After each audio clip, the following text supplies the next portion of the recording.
La mayoría de los arquitectos comienzan su historia diseñando edificios.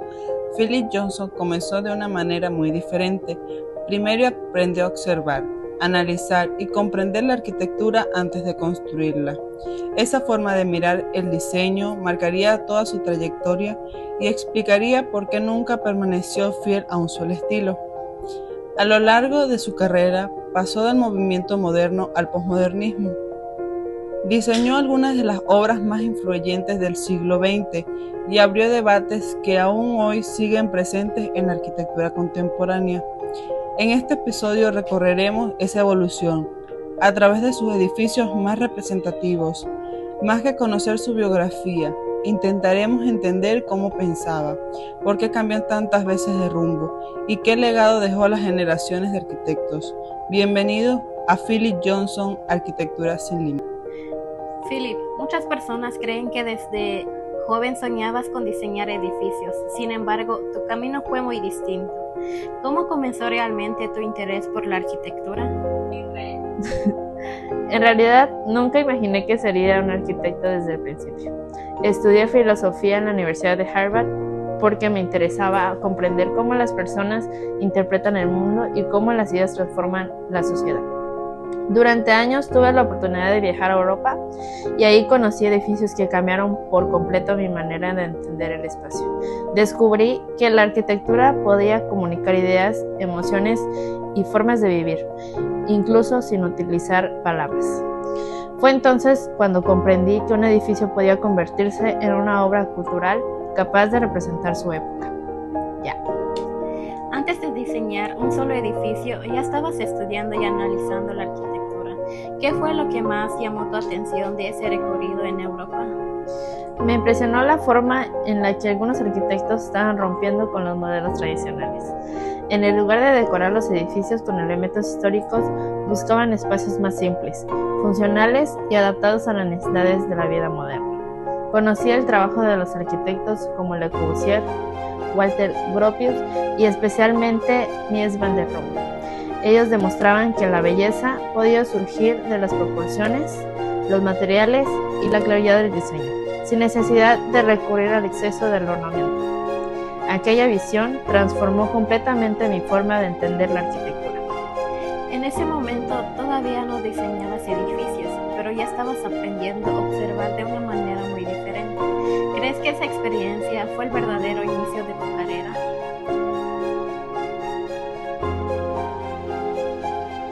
Sin duda. Antes de dibujar aprendí a mirar la arquitectura con atención, comprendí que cada edificio corresponde a un contexto y a una cultura y a una forma específica de entender la vida. Esa manera de analizar las obras fue una base a todo lo que hice después. Pocas personas saben que antes de convertirte en arquitecto, tu trabajo estuvo dentro de un museo. ¿Cómo llegaste al Museo de Arte Moderno de Nueva York, conocido como el MoMA? Fue una oportunidad extraordinaria. En el MoMA trabajé como director del Departamento de Arquitectura y Diseño en una época en la que muchas personas de Estados Unidos aún no conocían la arquitectura moderna. Mi objetivo no era organizar exposiciones. Quería mostrar que la arquitectura también podría entenderse como una manifestación artística y cultural capaz de transformar la vida cotidiana.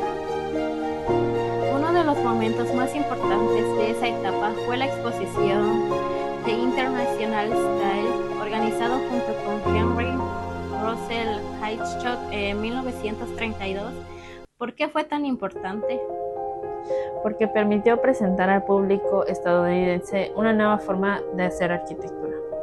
En esa exposición mostramos edificios caracterizados por volúmenes simples, espacios abiertos, ausencias de ornamento y un uso innovador de materiales con el acero, el concreto y el vidrio. Más que imponer un estilo, buscamos demostrar que la arquitectura podía responder a las necesidades de una sociedad moderna mediante soluciones funcionales y una estética basada en la simplicidad. Después de impulsar el movimiento moderno desde un museo, decidiste convertirte en arquitecto. ¿Qué te hizo dar ese paso? Llegó un momento en el que comprendí que observar ya no era suficiente. Había dedicado años de estudiar el trabajo de otros arquitectos, pero necesitaba experimentar personalmente el proceso de diseñar. Regresé a Harvard para estudiar arquitectura y tuve la oportunidad de aprender con Walter Gropius y Marcel. Esta formación me permitió transformar todas aquellas ideas que había estudiado durante años en proyectos reales. ¿Podría decirse que primero aprendiste a interpretar la arquitectura y después aprendiste a crearla? Exactamente. Creo que un arquitecto nunca deja de aprender observando. Cada edificio enseña algo diferente. Esa disposición para seguir aprendiendo fue lo que me permitió cambiar de estilo cuando sentía que una etapa había llegado a su fin. Y precisamente esa búsqueda constante comenzó a reflejarse en una obra que transformaría mi carrera y se convertiría en uno de mis mayores íconos de la arquitectura moderna, la Glass House.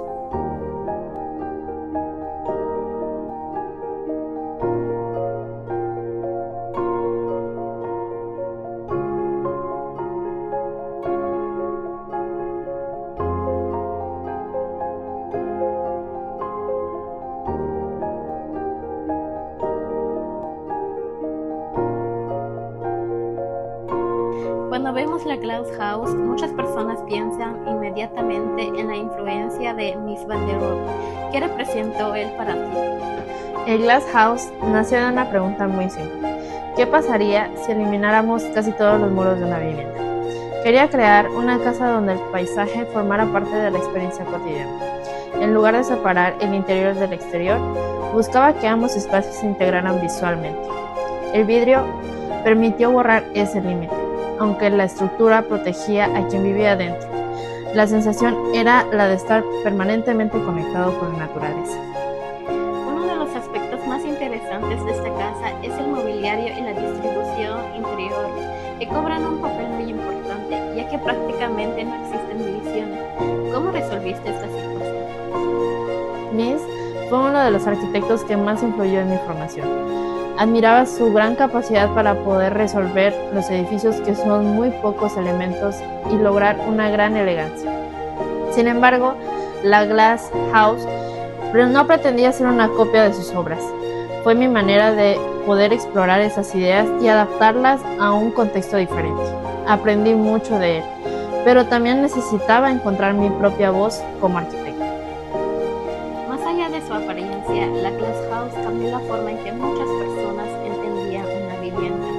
¿Qué buscabas transmitir con ella? Cuando desaparecen los muros, el espacio debe organizarse de otra manera. En la Glass House, los muebles ayudan a definir las distintas áreas sin interrumpir la continuidad visual. El único volumen completamente cerrado es el cilindro de ladrillo que contiene el baño y la chimenea. Todo lo demás permanece abierto, permitiendo que la luz natural y el paisaje sean lo verdaderamente protagonistas. En 1958 participaste junto con Mies van der Rohe en el diseño del Sanger Building, uno de los rascacielos más influyentes del siglo XX. ¿Qué hizo tan especial a este edificio?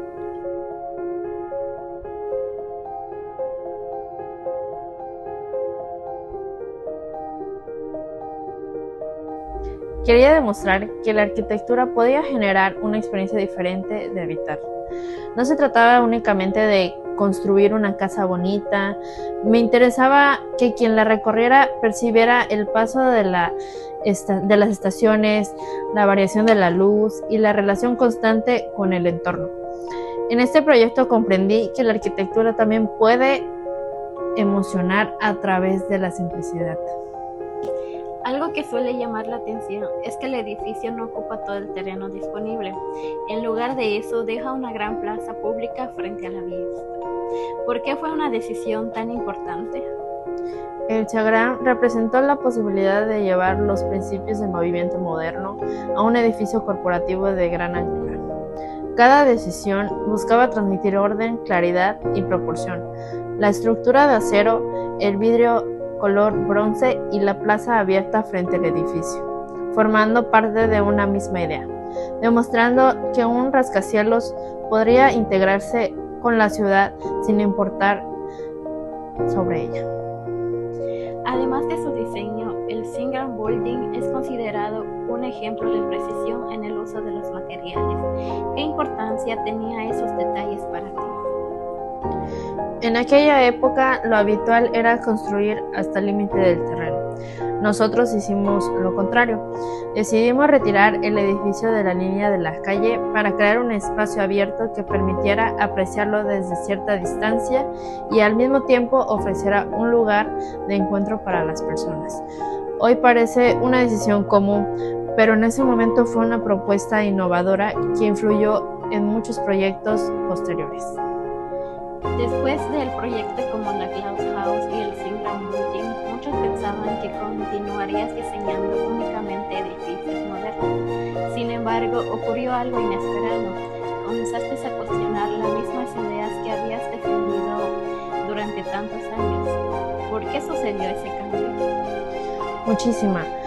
Siempre pensé que la calidad de un edificio no depende únicamente de su forma, sino también de cómo están resueltos sus materiales y sus uniones. En el Singram, cada elemento fue curiosamente diseñado para transmitir un equilibrio y elegancia. Esa atención al detalle convirtió al edificio en una referente de la arquitectura moderna. Esa decisión marcaría el inicio de una nueva etapa de tu carrera y preparación, el camino para una de las obras más polémicas e influyentes del siglo XX. Porque la arquitectura nunca debe quedarse inmóvil.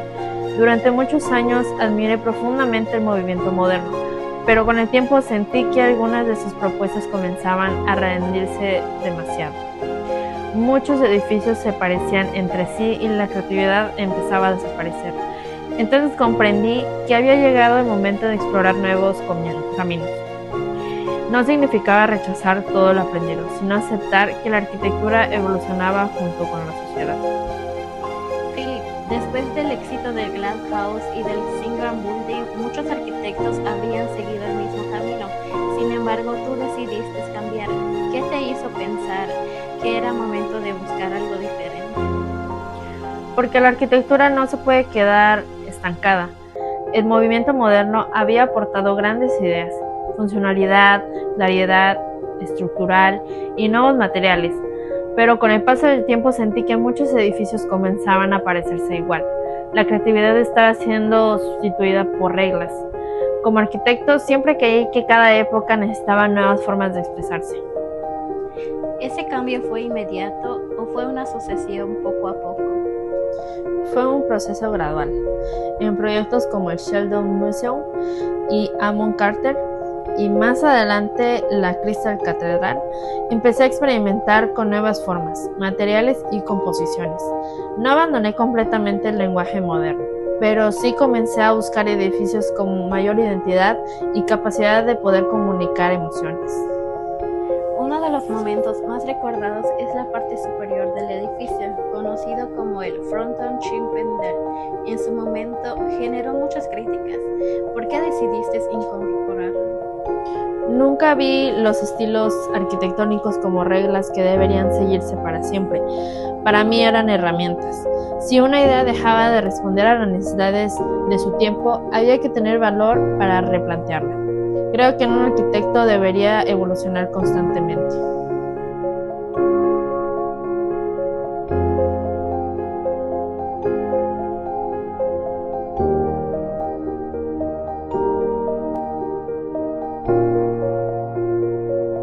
¿Cómo reaccionó la comunidad arquitectónica? Quería demostrar que un edificio podía ser funcional sin perder personalidad. Durante muchos años los rascacielos modernos habían seguido una imagen muy similar: fachadas rectas, líneas limpias y ausencia de elementos decorativos. Con el AT&T decidí recuperar la idea de que la arquitectura también puede comunicar significado y diálogo con la historia. Después del AT&T, continuaste desarrollando proyectos muy reconocidos como PPG Place, Pencil Place, el Lipstick Building, Williams Tower, Bank of American Center, el Museo of Television and Radio, las Puertas de Europa y Cathedral of Hope, entre otros. Aunque todos distintos, parece que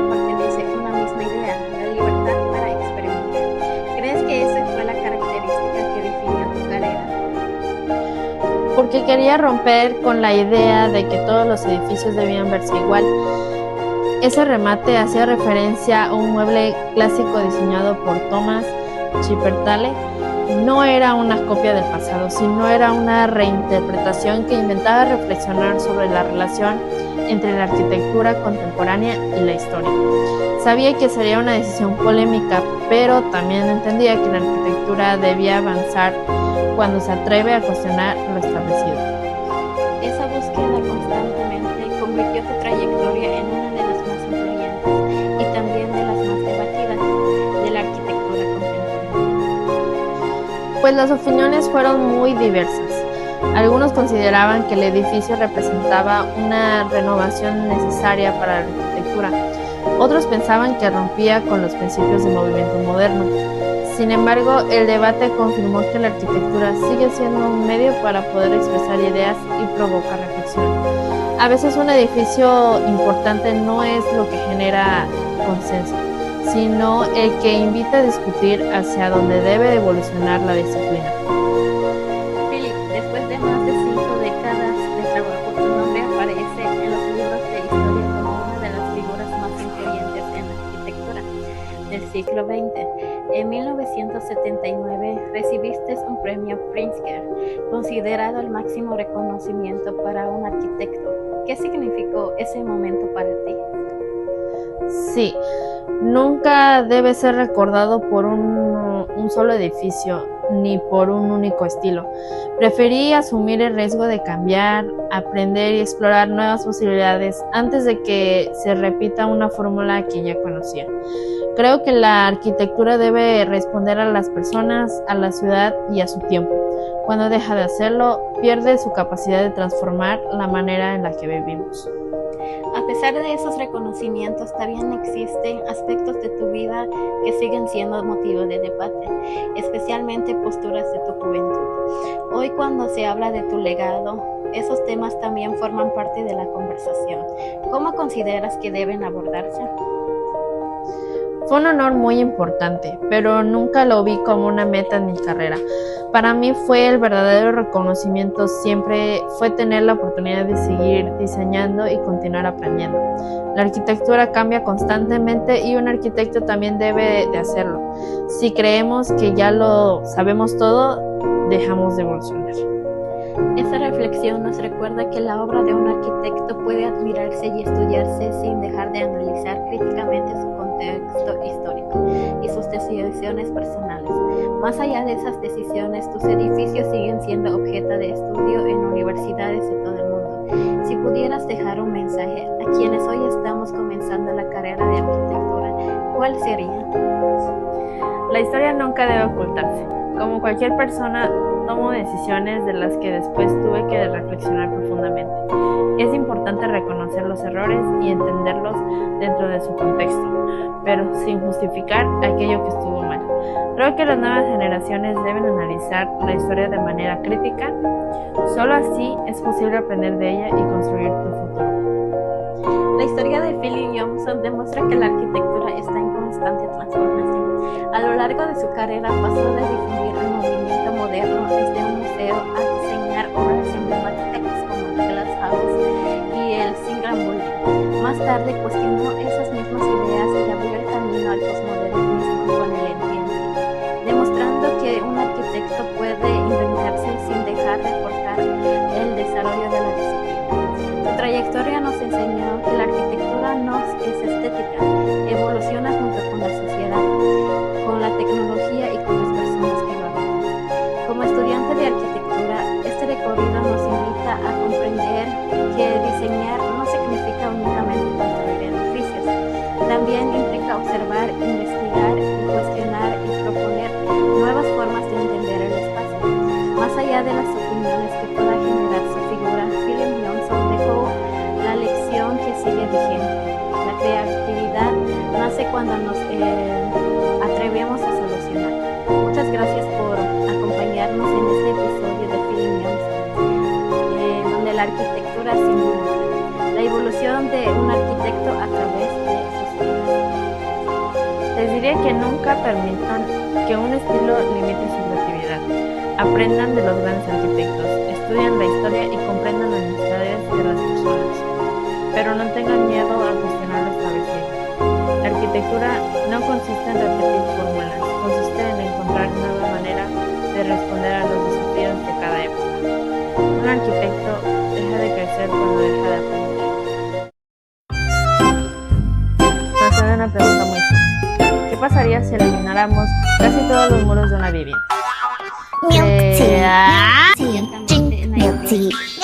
Milk tea, just A lo for largo de su me. carrera pasó del movimiento moderno al drink Ale. milk tea, just for me.